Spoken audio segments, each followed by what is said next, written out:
नमस्कार मित्रों, आप देख रहे हैं टीवी 20 न्यूज। मैं हूं आपके साथ अशोक वर्मा। अपने अपने क्षेत्रों की खबरों को देखने के बने रहिए हमारे साथ। अब शुरुआत करते हैं आज की ताजा खबरें।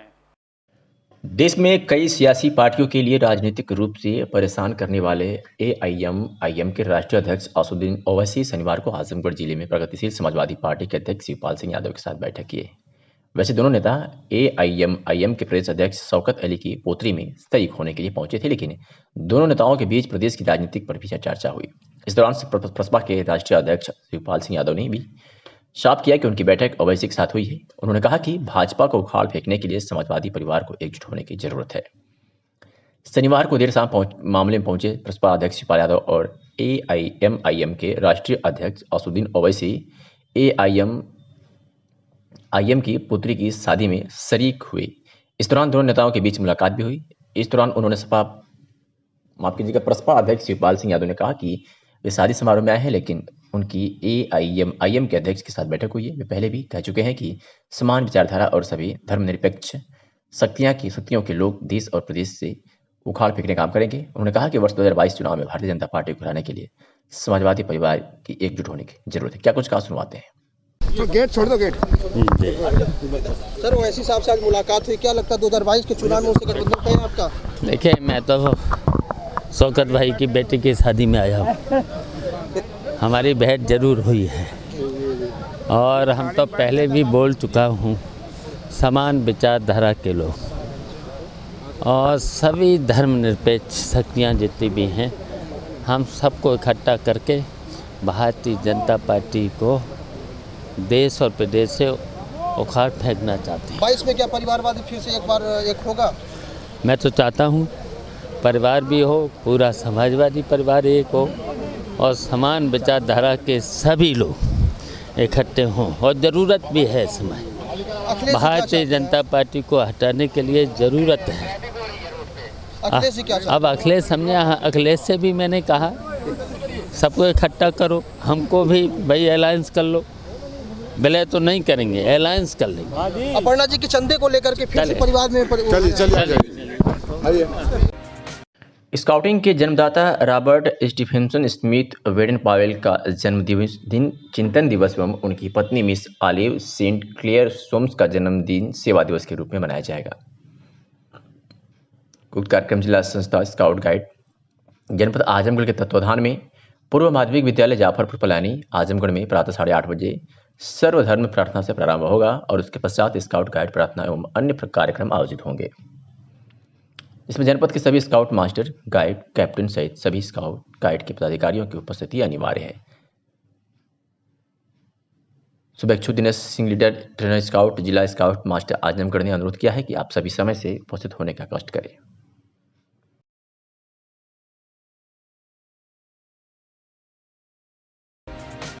जौनपुर के वीर बहादुर सिंह पूर्वांचल विश्वविद्यालय के जनसंचार विभाग द्वारा अंतर्राष्ट्रीय मातृभाषा दिवस के अवसर पर मातृभाषा के संवर्धन में अनुवाद की भूमिका विषयक वेबिनार का आयोजन किया गया। संबोधन में विश्वविद्यालय के कुलपति प्रोफेसर निर्मला एस मौर्य ने कहा कि लोक साहित्य, लोक कहानियां, लोकगीतों के संरक्षण के लिए अनुवाद की महत्वपूर्ण भूमिका है। कहा कि भाषा का विस्तार हुआ है, प्रतीकात्मक भाषा से ऑनलाइन कंप्यूटर की भाषा का सफर हमने तय कर लिया है। बतौर मुख्य अतिथि कवि एवं शायर काशी हिंदू विश्वविद्यालय हिंदी विभाग के प्रोफेसर अनूप वशिष्ठ ने कहा कि अनुवाद रचनात्मक से बड़ा कार्य है। दो भाषाओं के ज्ञान के साथ ही उसकी सांस्कृतिक प्रकृति व परंपरा का भी ध्यान देना चाहिए। प्रख्यात यात्रा लेखिका डॉक्टर कायनात काजी ने कहा कि ज्ञान के प्रसार में भाषा के अवरोध को हटाने में अनुवादकों की बड़ी भूमिका है। उन्होंने कहा कि भाषा जल की तरह है, उसका प्रवाह यदि रुकेगा तो वह विलुप्त हो जाएगी। मातृभाषा के महत्व पर चर्चा करते हुए उन्होंने कहा कि अमेज़न और फ्लिपकार्ट जैसी अंतर्राष्ट्रीय स्तर की कंपनियां क्षेत्रीय भाषाओं में अपनी सेवाएं उपलब्ध करा रही है। वेबिनार में प्रोफेसर मानस पांडे, प्रोफेसर अविनाश पार्थर्डिकर ने भी विचार व्यक्त किए। कार्यक्रम का संचालन एवं विषय प्रवर्तन जनसंचार विभाग के अध्यक्ष डॉक्टर मनोज मिश्र ने एवं धन्यवाद ज्ञापन डॉक्टर सुनील कुमार ने किया। कार्यक्रम सचिव डॉक्टर दिग्विजय सिंह राठौर ने स्वागत किया। दिल्ली के मयूर विहार फेज 3 मार्केट में सफाई अभियान चलाया गया है। पूर्व पार्षद राजीव वर्मा के नेतृत्व में मयूर विहार फेज 3 मार्केट में लाइफ केयर हॉस्पिटल से लेकर लेबर चौक तक सफाई अभियान चलाया गया।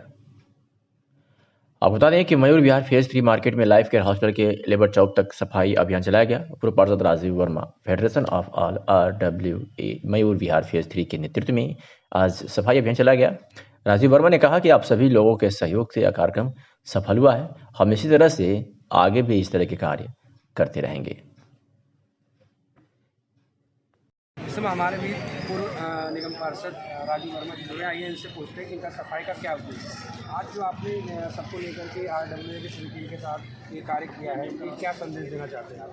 देखिए, आज जिस तरह के हालात दिल्ली के अंदर आप देख रहे हैं, और ख़ास तौर पर मैं मयूर विहार फेज 3 क्षेत्र की बात करूं तो ये तमाम वो साथी आज जो RWA के अध्यक्ष और RWA की जो टीम है, जो अलग अलग पॉकेटों में अपना नेतृत्व करते हैं, उन सब ने मिलकर के एक फेडरेशन का निर्माण किया। फेडरेशन बहुत लंबे समय से चल रही है, 2011 से फेडरेशन ऑफ ऑल RWAs। आज ऑल RWAs के तमाम पदाधिकारी RWA के रिप्रेजेंटेटिव यहाँ इकट्ठे हुए हैं और फेडरेशन के नेतृत्व में, जिस फेडरेशन के नेतृत्व में आज ये सफाई अभियान रखा है, उसको हमारी टीम, जिसमें सफाई अभियान की जो हमने टीम बनाई है, हमारे ऑर्गेनाइजिंग सेक्रेटरी कनप्पन जी हैं, मैडम अनिता जी हैं, रेणु पाल जी हैं और हमारे दिनेश झा जी हैं, हमारी आनंदी रावत जी हैं और तमाम सरला गुप्ता जी हैं, हमारे जो भी भाई हैं, धर्मेंद्र जी हैं और तमाम हमारे साथी जोशी जी हैं। तो तमाम साथी इकट्ठे हुए हैं, अनिल कोटनाला जी हैं और भाई साजन जी हैं। तो तमाम साथियों ने मिलकर के इस मयूर विहार फेज 3 के लिए बुढ़नपुर में प्रियंका सिंह महाविद्यालय के छात्रों को एनसीसी के माध्यम से स्वच्छता के महत्व के बारे में जानकारी दी गई। बता दें कि बुढ़नपुर क्षेत्र के नरफोरा स्थित प्रियंका सिंह महाविद्यालय में राष्ट्रीय सेवा योजना कार्यक्रम का आयोजन किया गया, जिसकी अध्यक्षता विद्यालय के प्रबंधक धर्मेंद्र प्रताप सिंह ने किया। उन्होंने कहा कि महाविद्यालय के छात्रों द्वारा स्वच्छता अभियान के तहत मलिन बस्तियों की सफाई की गई, साथ ही स्वच्छता के महत्व के बारे में जागरूक किया गया। NSF कार्यक्रम के अधिकारी नीरज पांडे ने कहा कि यह कार्यक्रम 7 दिवसीय कैंप लगाकर के छात्रों द्वारा राष्ट्रीय सेवा योजना के तहत सामाजिक सरोकार महाविद्यालय परिवार द्वारा कराया जा रहा है। बेसिक शिक्षा अधिकारी बनारस डॉक्टर राकेश सिंह ने कहा कि ऐसे कार्यों से छात्रों में देश के प्रति समर्पण की भावना उत्पन्न होती है। इस अवसर पर जगदीश मैनेजर सुखो यादव, आलोक सिंह, पंकज पांडे, विंध्याचल, सनी सिंह, हर्ष सहित तमाम लोग उपस्थित रहे। क्या कुछ कहा विद्यालय प्रबंधक धर्मेंद्र कुमार सिंह ने, सुनवाते हैं आपको। सर, आप इस विद्यालय से लोगों को क्या संदेश देना चाहते हैं? कौन सा विद्यालय है? मैं आज प्रियंका महाविद्यालय के समस्त छात्र छात्राओं को ये संदेश देना चाहूँगा कि आप लोग NSS के माध्यम से जो 5 दिन का कार्यक्रम किए, वह बहुत ही सराहनीय रहा, काबिल तारीफ रहा। मैं इसके लिए पूरे NSS के जितने भी छात्र छात्राओं ने इसमें भाग लिया, मैं उन सबों को और अपने महाविद्यालय के शिक्षक परिवार को दिल की गहराइयों से हार्दिक स्वागत, अभिनंदन और वंदन करता हूं। मैं चाहता हूं इसी तरह से बच्चे दिन प्रतिदिन कार्यक्रम में और मजबूती के साथ भाग लें और कार्यक्रम इनको जो 4 बिंदु बताए गए थे, जैसे आपका साफ सफाई स्वच्छता मिशन, मताधिकार का प्रयोग, जो चीज़ें बताई गई थी बच्चों ने उसको बखूबी ग्राम पंचायत में घूमकर मलिन बस्तियों में साफ सफाई किया और मताधिकार का प्रयोग करने के लिए जनता के बीच में जाकर सबको जागरूक करने का प्रयास किया। सर, ये मनोरथ चलता रहेगा? यह मेरे विद्यालय में महाविद्यालय में NSS का मान्यता नहीं थी। मैंने पहली बार NSS की मान्यता लिया और यह कार्यक्रम मैं चाहता हूँ कि दिन प्रतिदिन और ही अच्छे तरीके से और ही त्यौहार की तरह हम लोग मनाएंगे, बच्चों को सहभागिता करते हुए क्षेत्र में, गांव में। आजमगढ़ जनपद में पुलिस अधीक्षक के निर्देश पर अपराधियों पर नियंत्रण हेतु चलाए जा रहे अभियान के तहत कोतवाली पुलिस ने 2 शातिर चोरों को गिरफ्तार किया है, जिनके पास से 14 मोबाइल व अवैध तमंचा बरामद किया है।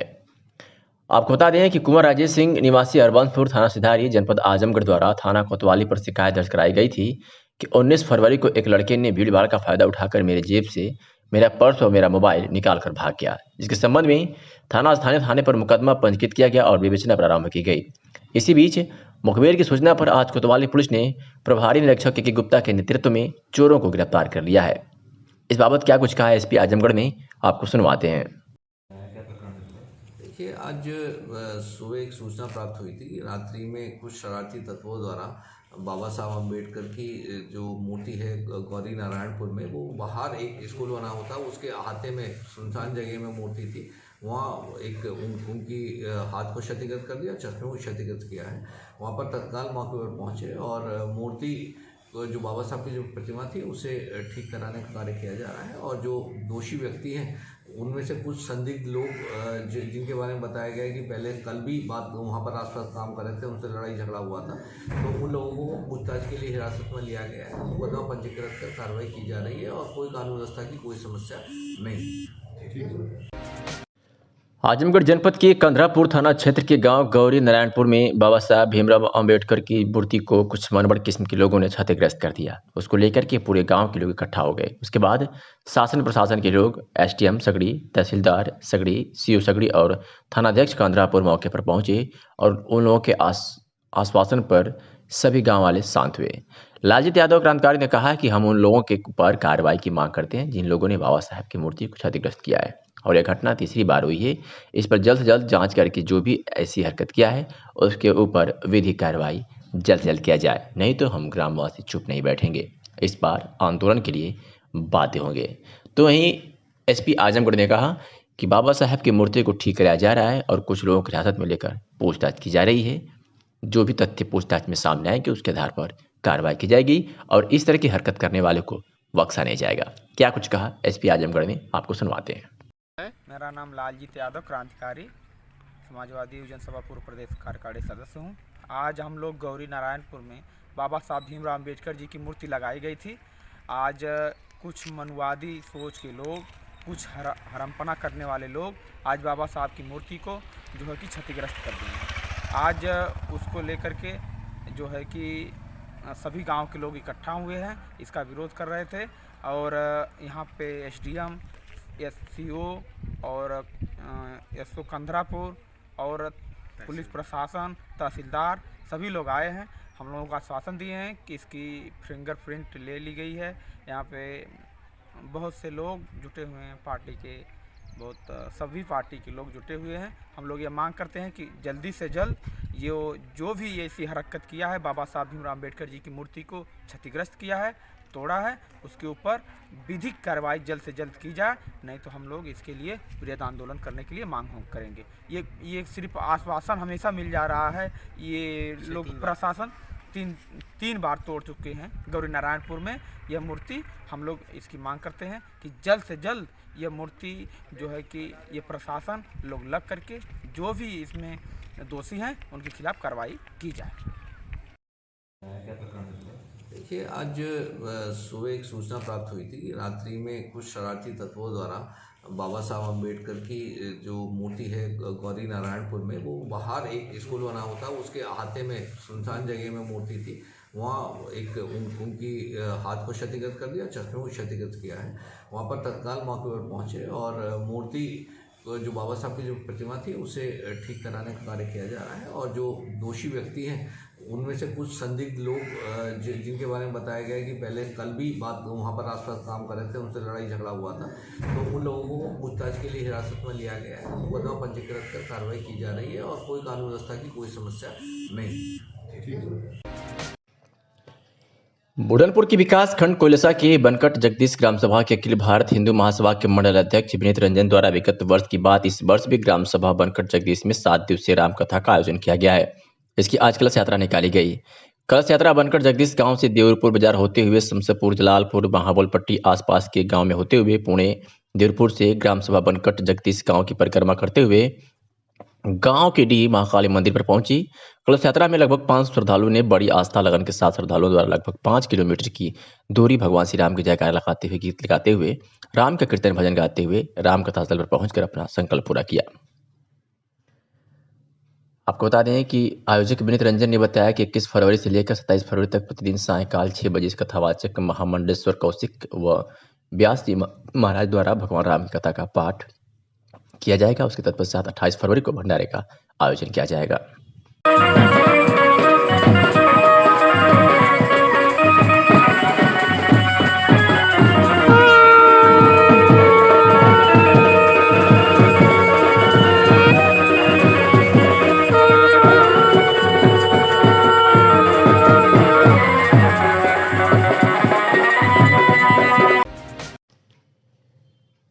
ईमानदार राजनीति को बढ़ावा देने के क्रम में ग्राम प्रधान व महाप्रधान को सम्मान करके उन्हें पुरस्कार स्वरूप मोटरसाइकिल व बुलेट मोटरसाइकिल देने की घोषणा आज भारत रक्षा दल ने किया है। संगठन के कार्यालय पर हुए बैठक में विचार विमर्श के बाद उपस्थित कार्यकर्ताओं ने सर्वसम्मति से तय किया कि जनपद में जिन प्रधानों और महाप्रधानों ने अपने क्षेत्र में शौचालय व आवास निर्माण तथा अन्य कार्यों में लाभार्थियों से घूसखोरी नहीं की उन्होंने दिया है, ऐसे प्रधानों व महाप्रधानों को सम्मानित करते हुए उन्हें पुरस्कृत किया जाएगा। पुरस्कार स्वरूप प्रधान को मोटरसाइकिल और महाप्रधान को बुलेट मोटरसाइकिल भारत रक्षा दल की तरफ से दी जाएगी, ताकि ईमानदारी को प्रोत्साहन मिले और राजनीति में कर्मठ एवं ईमानदार लोग कार्य करें।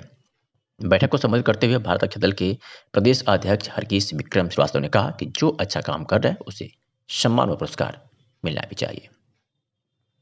आज यहाँ मीटिंग हुआ, क्या मीटिंग? संगठन की भारत रक्षा दल के साथी कार्यकर्ता जिम्मेदार जो साथी हैं मीटिंग करते हैं अगले प्लान के लिए, अगली कार्य योजना के लिए। ये हमारी कार्य योजना तैयार करने के लिए मीटिंग हुआ करती है। आज साथियों की इच्छा थी कि ये जो पिछला 5 सत्र प्रधान और ग्राम पंचायत और क्षेत्र पंचायत का पूरा हुआ है, जिला पंचायत का पूरा हुआ है, इसमें हमारे जिले में कुछ अच्छे लोग हैं, अच्छे प्रधान हैं, अच्छे महाप्रधान हैं, जिन्होंने ईमानदारी से काम किया है। तो उन ईमानदारों को ढूंढ निकालने के लिए भारत रक्षा दल ने पुरस्कार की घोषणा की है और एक नारा दिया है, ईमानदारों को सम्मान करेंगे, चुपचाप नहीं खुलेआम करेंगे। इस नारे के साथ उन ईमानदार लोगों की तलाश में उनको बकअप करने के लिए दूसरे शब्दों में कह लिया जाए। ये तय हुआ कि ग्राम प्रधान को जिस भी ग्राम सभा में शौचालय और आवास निर्माण में जनता से कोई घूसखोरी नहीं कर पाया है, उस प्रधान को बाइक मोटरसाइकिल पुरस्कार के रूप में, और महाप्रधान जी लोगों में जिला पंचायत क्षेत्र का जो सदस्य होता है, महाप्रधान जिसको यहाँ बोलते हैं, 25 से 30 ग्राम सभाएं हैं एक महाप्रधान के अंडर में। उस 25 से 30 ग्राम सभाओं में अगर आवास और शौचालय निर्माण में घूसखोरी नहीं हुई है तो उस क्षेत्र के महाप्रधान को, ईमानदार महाप्रधान को एक बुलेट मोटरसाइकिल भारत रक्षा दल इसलिए पुरस्कृत करेगा ताकि ईमानदारों की संख्या बढ़े, बेईमान हतोत्साहित हो, शर्मिंदगी उन्हें महसूस हो। तो आज का मीटिंग में यही निर्णय हुआ और उसके लिए हम लोगों ने पैसा भी इकट्ठा करना शुरू कर दिया है। हम लोगों ने गुल्लक योजना चला रखी है और हमारे पास इस समय करीब 10,000 कार्यकर्ता हैं। कार्यकर्ताओं ने मन बना लिया है, अगर हम 100-200 रुपया लगा देंगे हर महीने में तो हम कई प्रधानों और महाप्रधानों को बुलेट और मोटरसाइकिल पुरस्कृत कर देंगे ताकि हमारा देश बनेगा, ईमानदारी को बढ़ावा मिलेगा। जय मातृभूमि, जय भारत।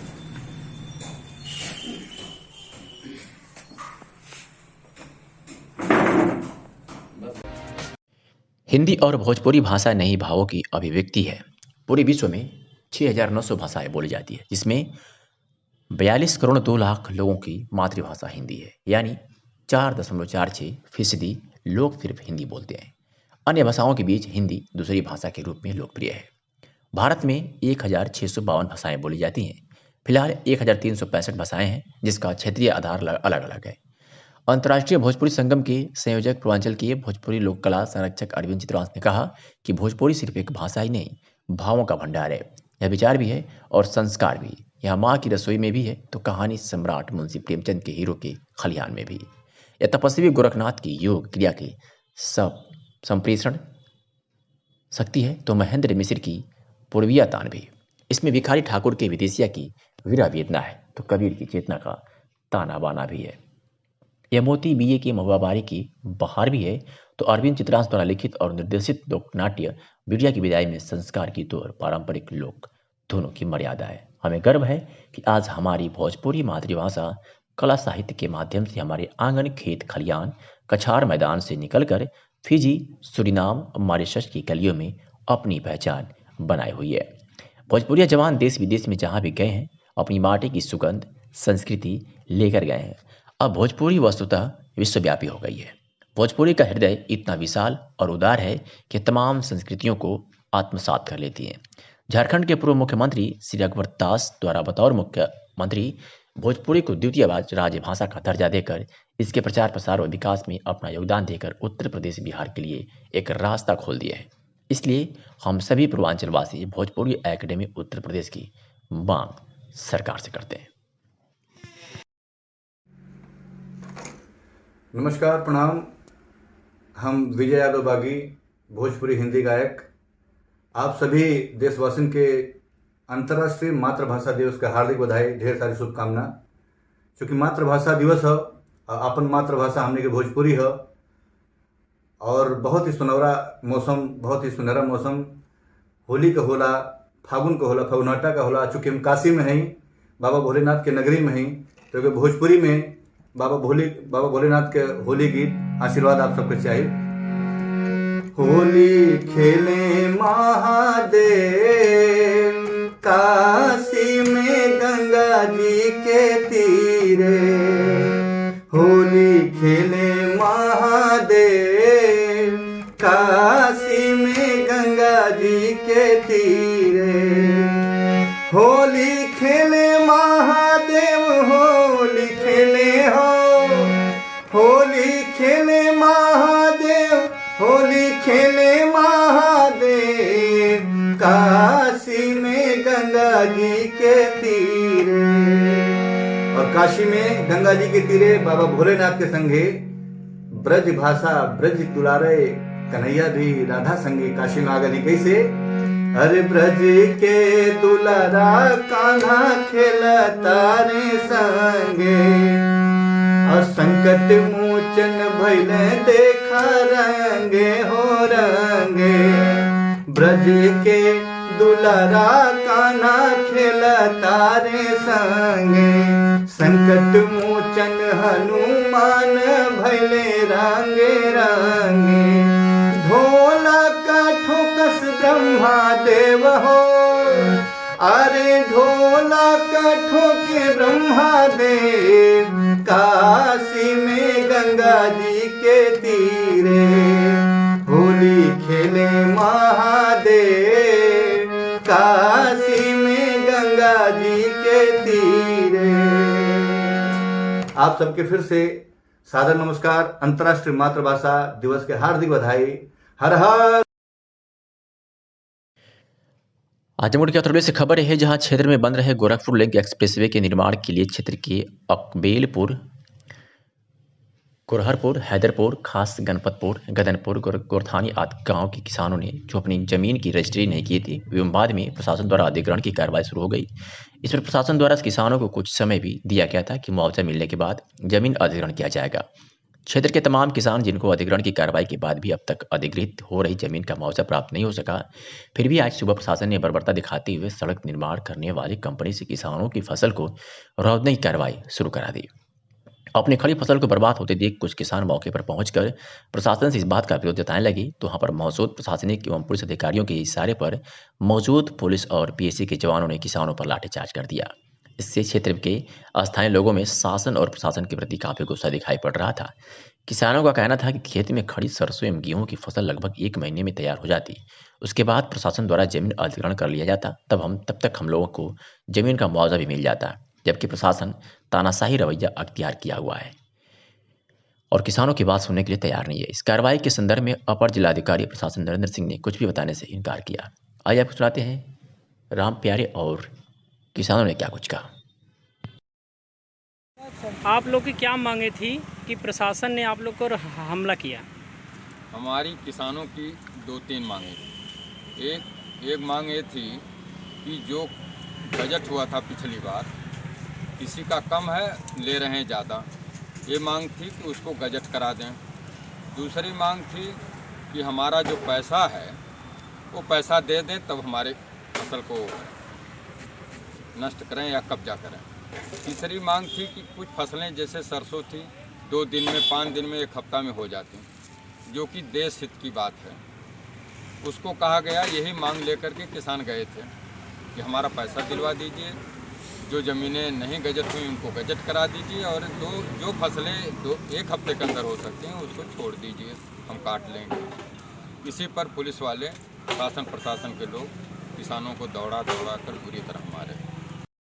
सर राजेश कुमार यादव, इसी गांव से बिलोंग करते हैं। क्या समस्या थी कि प्रशासन आप लोगों पर हमला कर दी? सर हमारे यहाँ सीआरओ साहब बताए थे कि जब तक आप लोग फसलों का भुगतान नहीं हो जाता, मुआवजा आ नहीं जाता खाते में, तब तक हम अतिक्रमण नहीं करेंगे। अभी फसल हमारी हरी भरी है, कटी भी नहीं है, और ये लोग बिना बताए ही, हम लोग सिर्फ शांतिपूर्वक गए थे प्रशासन से बात करने, और ये लोग ज़बरदस्ती, अधिकारी लोग पीछे होकर पुलिस प्रशासन को आगे करके ज़बरदस्ती लाठीचार्ज करवाए हैं। कितने लोगों का सर फूटा है, बात तक करने नहीं दिए, ये सुन ही नहीं रहा है। और हमारे प्रतिनिधि यहाँ पे जो कोई भी हम लोगों के साथ नहीं है, बस अत्याचार चल रहा है किसानों के ऊपर। क्या नाम है आपका? विपुल पांडे। क्या समस्या है? सब हमारा समस्या है, सब हमारा जो है जो शीश लेने जा रही है उसमें सब हमारा खाली 12 बिस्सा जा ही रहा है, उसमें सब हमारा सब लोग ढेर ले रहे हैं लोग। लगभग कितना ले रहे हैं? हमारा कम से कम साहब जा रहा है 8-9 बिस्सा फादल जा रहा है ले रहे हैं। नाम बताइए, क्या समस्या थी उसके बारे में बताइए।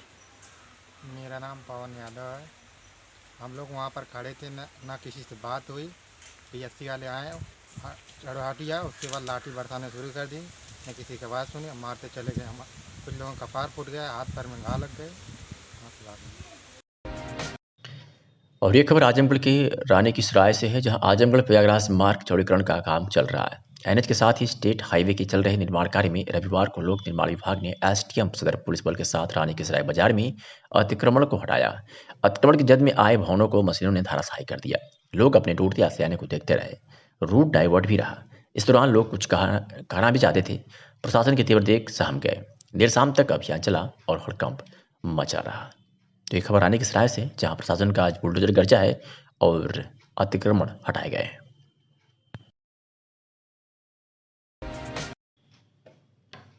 आजमगढ़ के बिलरियागंज में नवजात शिशु एवं बच्चों के इलाज के लिए निःशुल्क चिकित्सा शिविर का आयोजन Gupta hospital child care centre Azamgarh द्वारा आयोजित किया गया।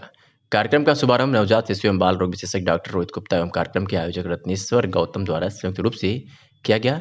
शिविर में आसपास के गांवों के लगभग 100 बच्चों को उनके मां के द्वारा विभिन्न बीमारियों के बाबत डॉक्टर से इलाज दिखाया गया। डॉक्टर द्वारा बच्चों से जुड़ी बीमारियों के बारे में उनके अभिभावक को बताया गया तथा बच्चों को देखभाल के बारे में डॉक्टर गुप्ता द्वारा विस्तार से उनके माओं को समझाया गया तथा कहा गया कि इस प्रकार आगे भविष्य में भी ग्रामीण और गरीब जनता के लिए निःशुल्क चिकित्सा शिविर का आयोजन किया जाएगा। इस अवसर पर डॉक्टर रोहित गुप्ता ने बताया कि वह इस प्रकार की संस्थाओं के लिए हमेशा तत्पर रहेंगे तथा बच्चों के इलाज में जहां भी जरूरत पड़ेगी वो सदैव तत्पर रहेंगे। संस्था के निदेशक डॉक्टर रत्नेश्वर गौतम ने कहा कि बच्चों को अपनी तकलीफ के बारे में बता नहीं सकते, इसलिए उनकी देखभाल विशेष तरीके से की जानी चाहिए।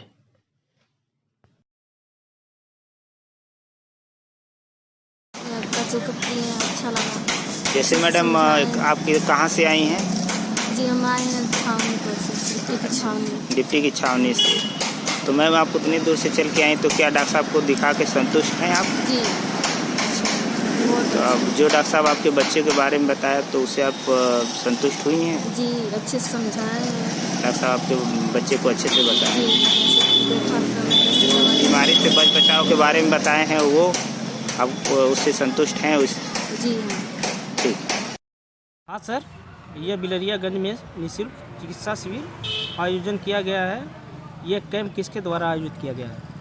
मैं रत्नेश्वर प्रताप गौतम, गुप्ता हॉस्पिटल का संचालक हूँ। यह कैंप हमारे द्वारा बिलरियागंज में निःशुल्क चिकित्सा शिविर का आयोजन किया गया है, जिसमें आजमगढ़ के मशहूर डॉक्टर बुलाए गए। गुप्ता हॉस्पिटल के द्वारा ग्रामीण मरीजों को बेहतर सेवा देने का प्रयास किया गया। जी। हमारे कैंप के द्वारा गरीब से गरीब मरीजों को निःशुल्क उपचार दिया जा सके। जी। यहाँ की जनता का सम्मान मिला। जी। यह हमारा दूसरा कैंप है। इसी तरह हम और कैंप आयोजित करने का प्रयास करता रहूँगा, जिसमें जनता को बेहतर से बेहतर सुविधा मिल सके। Thank you sir. सर, आप यहाँ पे निःशुल्क चिकित्सा शिविर में मरीजों के लिए देखने के लिए आए हैं, तो सर आप कितने मरीज यहाँ पे देख रहे हैं?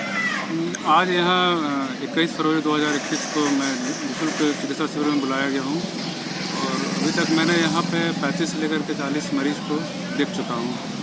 सर, आपको यहाँ पे किस तरीके के मरीज मिले हैं? मरीज जो अभी आ रहे हैं मेरे पास, वो अधिकतर सर्दी, खांसी, जुकाम, बुखार, निमोनिया, डायरिया, इसी के मरीज अभी ज़्यादा आ रहे हैं, क्योंकि मौसम के बदलाव के कारण जो है काफ़ी समय जो है बीमारी फैली हुई है। सर, यहाँ पे समस्या। सर, आप बीमारी से बचने के लिए उनको क्या उपाय देंगे कि जिससे बच्चे बीमारी से बच सके? बीमारी से बचने के लिए मैं तो यही कहूँगा कि बच्चे के अभिभावक, गार्जियन बच्चों को साफ़ सफाई में ध्यान दें। उनका जो है खाना वाना खिला रहे हैं तो हाथ धो करके खिलाएं, या बच्चे खुद से खा रहे हैं तो नाखून कटे रहे हैं उनके जो है। सफाई पे विशेष ध्यान दें। मौसम भी बदल रहा है, ठंड ख़त्म नहीं हुआ है। कपड़ा गर्म अभी पहन के रखें सुबह और शाम को। पौष्टिक भोजन दें बच्चों को, ताकि उनका जो है समय पे जो वजन बढ़ना और हाइट बढ़ना होता है वो अपने निश्चित समय पे होता रहे।